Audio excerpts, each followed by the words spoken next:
Hello, here is the news desk at 6 on NTN News 24. We are live in Abuja. I am Chinenye Ngui.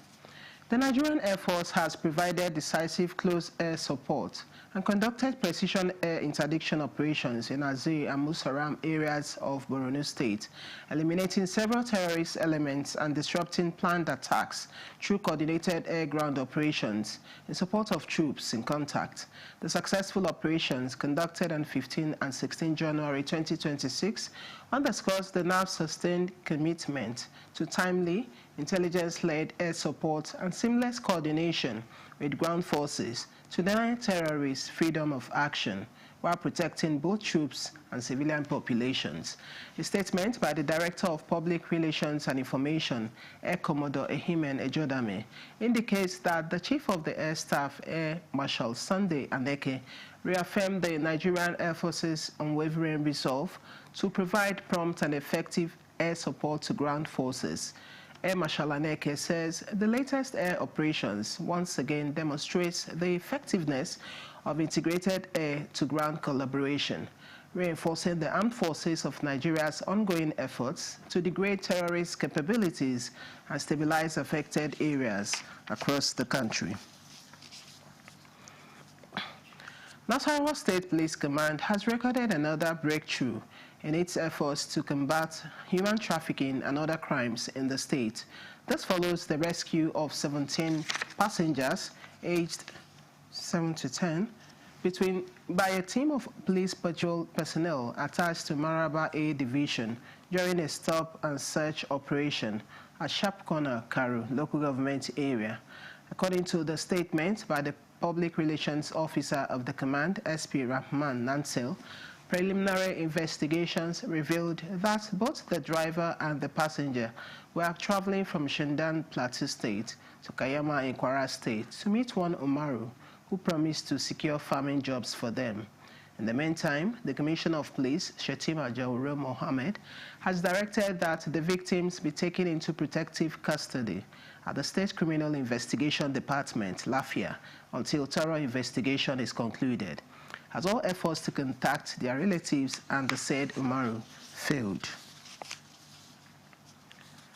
Operatives of the National Drug Law Enforcement Agency have successfully apprehended a long-wanted drug pin, popularly known as Kamu Kamu, and then a 12-year manhunt following his involvement in the brutal killing of 3 NDLEA officers.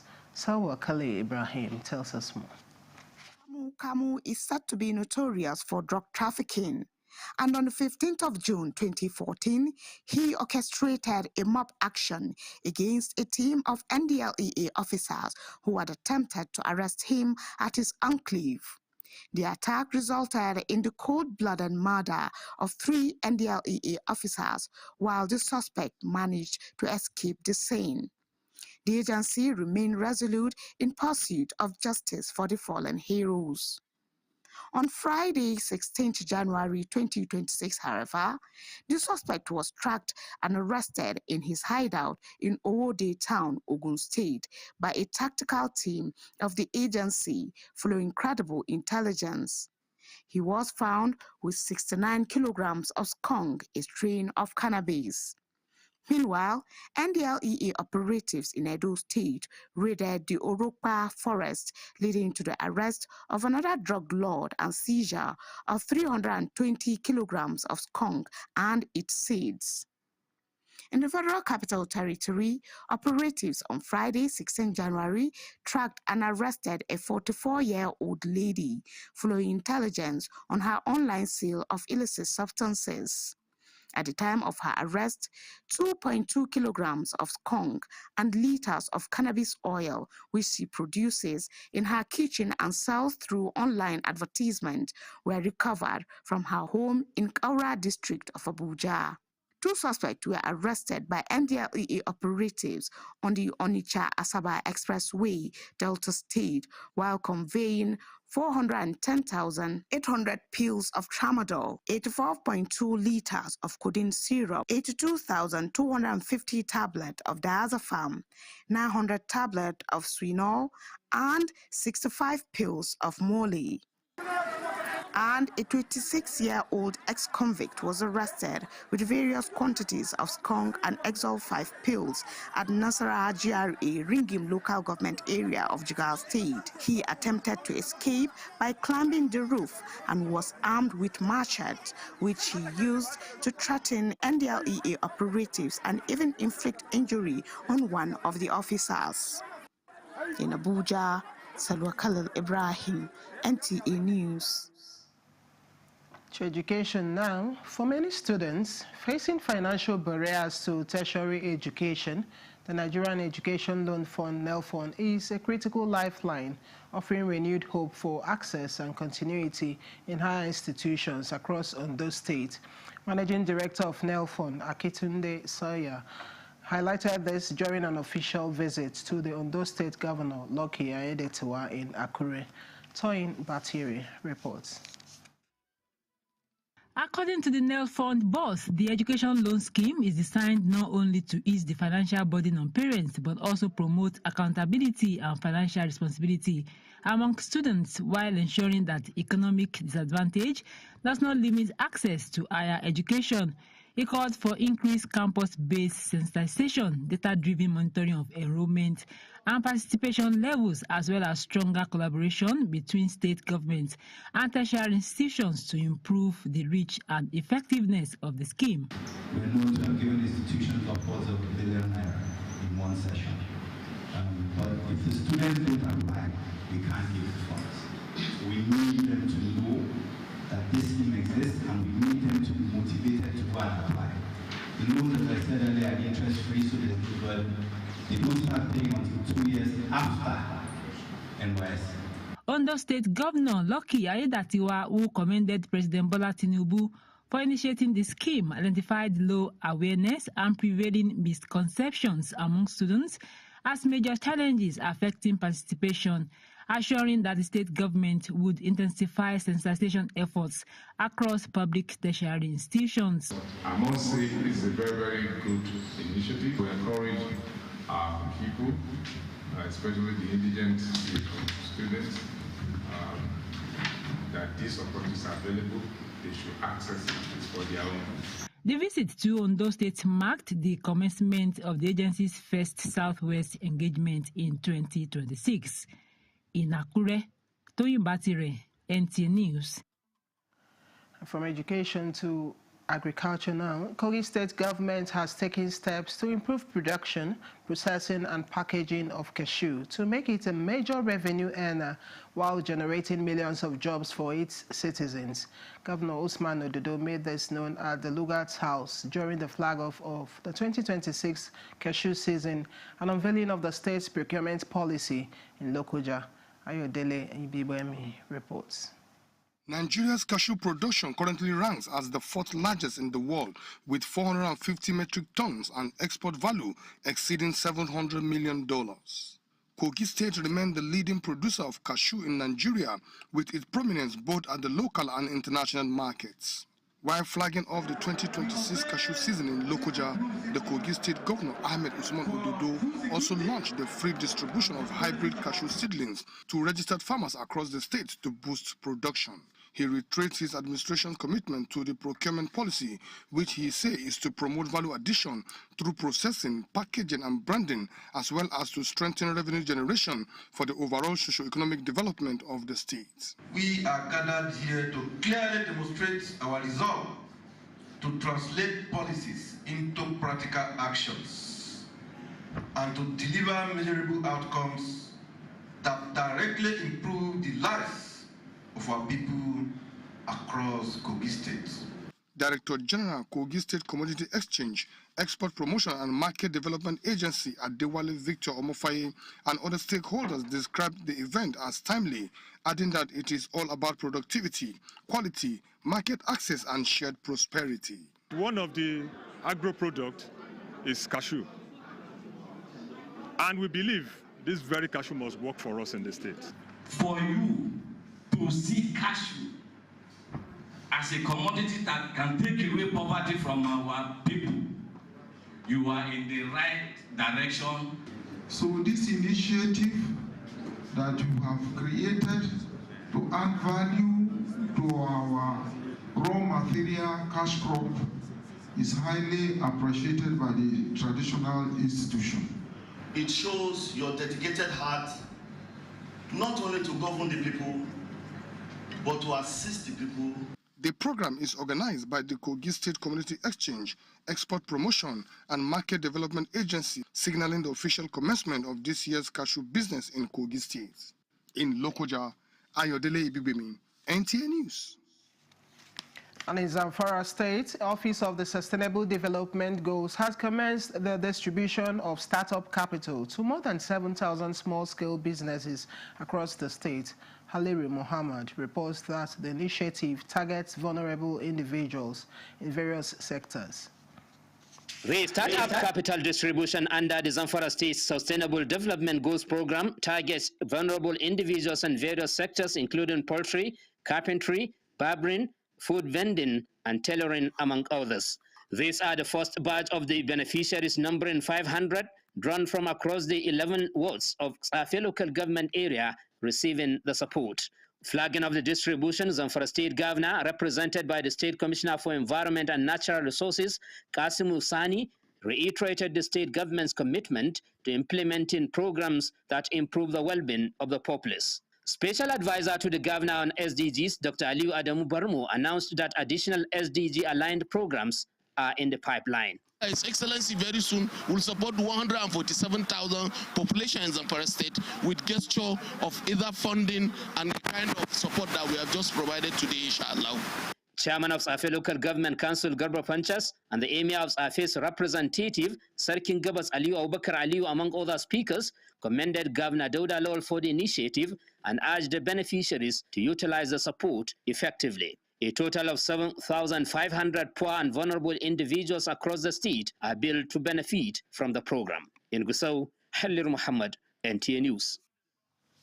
This is the news desk at 6 on NTA News 24. We'll take a break here. More reports when we return.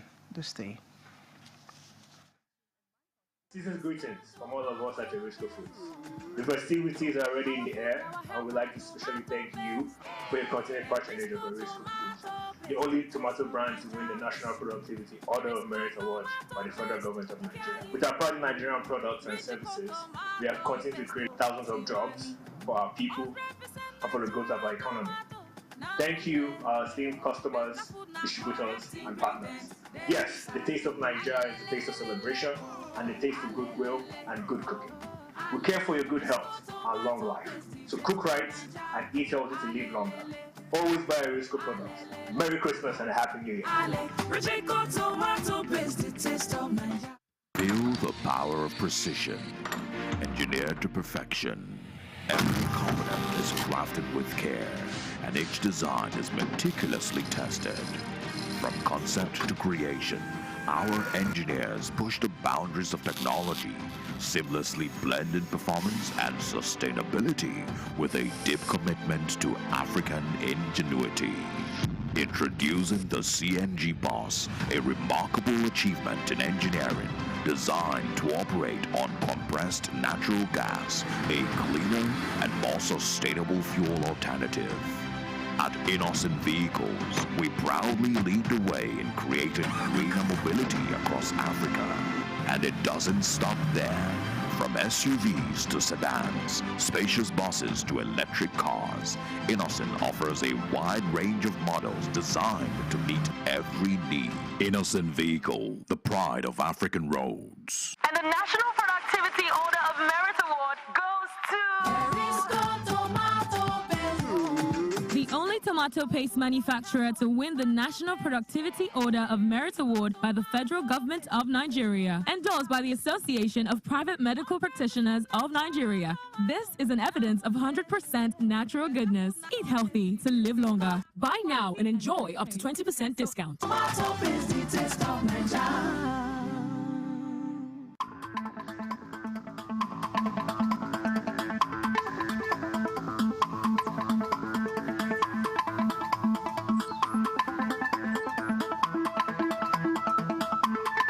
This is NTA News 24. Many thanks for staying on. The federal government has expressed its deepest sympathies to South Africa, Mozambique and Zimbabwe following devastating floods that have claimed over 100 lives, with some reports indicating the toll surpassing 200 and displaced hundreds of thousands. In a statement from the Ministry of Foreign Affairs, Nigeria commiserated over the immense loss of life and widespread damage to infrastructure, agriculture and essential services. The Nigerian government noted with concern over the emerging secondary crisis, including risk of food insecurity and disease outbreaks, which women and children are often affected disproportionately by such disasters. Nigeria expressed solidarity with the ongoing rescue and relief efforts by national authorities and international agencies. The statement further underscored the growing threat of climate-related disasters in Africa, calling for stronger regional cooperation, better early warning systems, and increased international support for climate adaptation. Nigeria reaffirmed its commitment to stand with the affected countries and reassured its continued support, pointing out that the thoughts and prayers of the government and people of Nigeria are with the governments and people of South Africa, Mozambique, Zimbabwe, and all other affected countries during this difficult period. The Muslim Rights Concern is mobilizing the Muslim community and the wider society to take collective responsibility in tackling security challenges and substance abuses through practical and value-based approaches. This was as a public lecture led by MURIC's Executive Director, Professor Ishaq Lakin Akintola, alongside Christian clerics at the National Mosque in Abuja. Tope Alabi reports.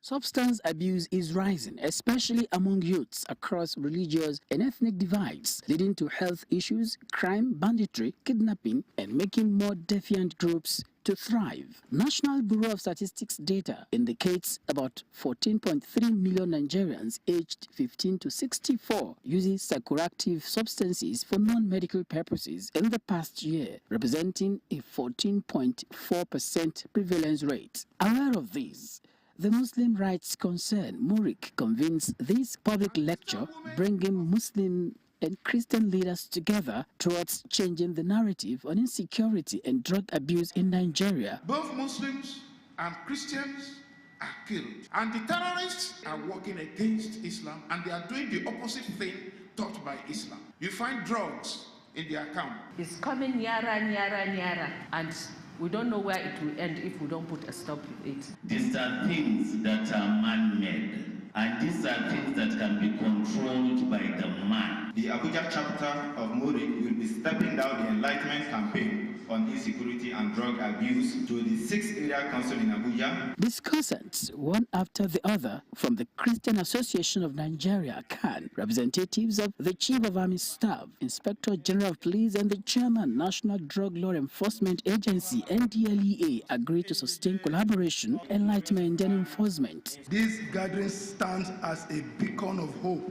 responsibility, and action. We are all custodians of the nation's moral and spiritual fabric. We count on your leadership to redefine community values and restore moral standards that discourage drug trafficking and abuse. Participants believe through faith, compassion, and cooperation, Nigeria can be transformed into a model of lawful and sustainable development. In Abuja, Tope Alabi, NTA News. Rivers State Governor Similaye Fubara has held the seamless hosting of the 2026 International Polo Tournament in Port Harcourt, describing it as a testament to his administration's commitment to creating a thriving environment for socio-economic growth in the state. He was speaking at the tournament's finals, where he emphasized that the incident-free event underscores the state's readiness to support major national and international engagements. Kinsley Amarajiri reports. The 2026 International Polo Championship brought a week-long excitement to Port Harcourt, Rivers State, drawing fans and players from Nigeria and beyond.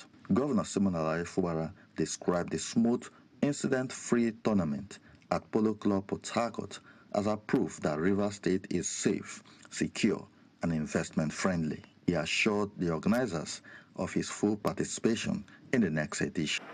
You had your tournament for 1 week, and the president boldly telling the world that there was no incident. It shows that we are working and Rivers State is safe. That is the most important thing. And that is the basic responsibility of government. Advocate is here. Just name them. On and on. His Excellency has taken the ceremonial role.